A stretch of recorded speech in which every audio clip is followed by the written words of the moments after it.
हिंदी कहानी चतुराई। हिंदी लोक कथा। एक गरीब आदमी था। एक दिन वह राजा के पास गया और बोला, महाराज, मैं आपसे कर्ज मांगने आया हूँ। कृपा कर आप मुझे 5,000 रुपये दें। मैं 5 वर्ष के अंदर आपके रुपए वापस कर दूंगा। राजा ने उसकी बात पर विश्वास कर उसे 5,000 रुपये दे दिए। 5 वर्ष बीत जाने के बाद भी उस व्यक्ति ने राजा के 5,000 रुपये नहीं लौटाए। तब राजा को मजबूरन उसके घर जाना पड़ा, लेकिन वहाँ वह व्यक्ति नहीं मिला। जब भी राजा वहाँ जाता, बहाना बनाकर उसे वापस भेज दिया जाता। एक दिन राजा उस व्यक्ति के घर गया। वहाँ और कोई तो नहीं दिखा, एक छोटी लड़की बैठी थी। राजा ने उसी से पूछा, तुम्हारे पिताजी कहाँ हैं? लड़की बोली, पिताजी स्वर्ग का पानी रोकने गए हैं। राजा ने फिर पूछा, तुम्हारा भाई कहाँ है? लड़की बोली, बिना झगड़ा के झगड़ा करने गए हैं। राजा के समझ में एक भी बात नहीं आ रही थी, इसलिए वह फिर पूछता है, तुम्हारी माँ कहाँ है? लड़की बोली, माँ 1 से 2 करने गई है। राजा उसके उन उल जुलूल जवाब से रीझ खींच गया। वह गुस्से में पूछता है, और तुम कहाँ यहाँ बैठकर क्या कर रही हो? लड़की हंसकर बोली, मैं घर बैठी संसार देख रही हूँ। राजा समझ गया कि लड़की उसकी किसी भी बात का सीधा जवाब नहीं देगी, इसलिए उसे अब इससे इन बातों का मतलब जानने के लिए प्यार से बतियाना पड़ेगा। राजा ने चेहरे पर प्यार से मुस्कान लाकर पूछा, बेटी, तुमने जो अभी अभी मेरे सवालों के जवाब दिए, उनका मतलब क्या है? मैं तुम्हारी एक भी बात का मतलब नहीं समझ सका। तुम मुझे सीधे सीधे उनका मतलब समझाओ। लड़की ने भी मुस्कुराकर पूछा, अगर मैं सभी बातों का मतलब समझा दूं तो आप मुझे क्या देंगे? राजा के मन में सारी बातों को जानने की तीव्र उत्कंठा थी। वह बोला, जो मांगोगी वही दूंगा। तब लड़की बोली, आप मेरे पिताजी का सारा कर्ज माफ कर देंगे तो मैं आपको सारी बातों का अर्थ बता दूंगी। राजा ने कहा, ठीक है, मैं तुम्हारे पिताजी का सारा कर्ज माफ कर दूंगा। अब तो सारी बातों का अर्थ समझा दो। लड़की बोली, महाराज, आज मैं आपको सारी बातों का अर्थ नहीं समझा सकती।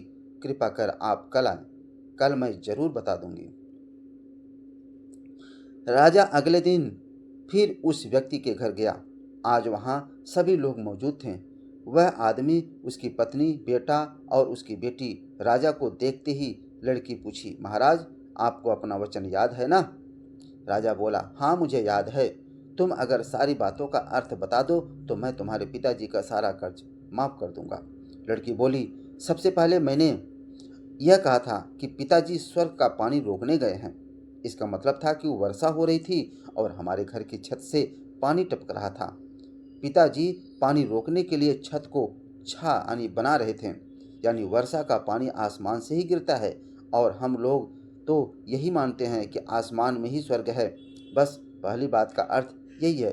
दूसरी बात मैंने कही थी कि भैया बिना झगड़ा के झगड़ा करने गए हैं। इसका मतलब था कि वे रेंगनी के कांटे को काटने गए थे। अगर कोई भी रेंगनी के कांटे को काटेगा तो उसके शरीर में जहाँ तहाँ कांटा गड़ ही जाएगा।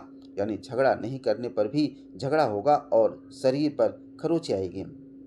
राजा उसकी बातों से सहमत हो गया। वह मन ही मन उसकी चतुराई की प्रशंसा करने लगा। उसने उत्सुकता के साथ पूछा, और तीसरी चौथी बात का मतलब बेटी? लड़की बोली, महाराज जी, तीसरी बात मैंने कही थी कि माँ 1 से 2 करने गई है। इसका मतलब था कि माँ अरहर दाल को पीसने यानी उसे 1 का 2 करने गई है। अगर साबुत दाल को पीसा जाए तो 1 दाना का 2 भाग हो जाता है, यानी यही था 1 का 2 करना। रही चौथी बात, तो उस समय मैं भात बना रही थी और उसमें से एक चावल निकाल कर देख रही थी कि भात पूरी तरह पका है कि नहीं। इसका मतलब है कि मैं एक चावल देखकर ही जान सकती कि पूरा चावल पका है कि नहीं। अर्थात चावल के संसार को मैं घर बैठी देख रही थी। यह कहकर लड़की चुप हो गई। राजा सारी बातों का अर्थ जान चुका था। उसे लड़की की बुद्धिमानी भरी बातों ने आश्चर्य में डाल दिया था। फिर राजा ने कहा, बेटी, तुम तो बहुत चतुर हो, पर एक बात समझ में नहीं आई कि यह सारी बातें तो तुम मुझे कल भी बता सकती थी। फिर तुमने मुझे आज क्यों बुलाया? लड़की हंसकर बोली, मैं तो बता ही चुकी हूँ कि कल जब आप आए तो मैं भात बना रही थी। अगर मैं आपको अपनी बातों का मतलब समझाने लगती तो भात गीला हो जाता या जल जाता, तो माँ मुझे जरूर पीटती।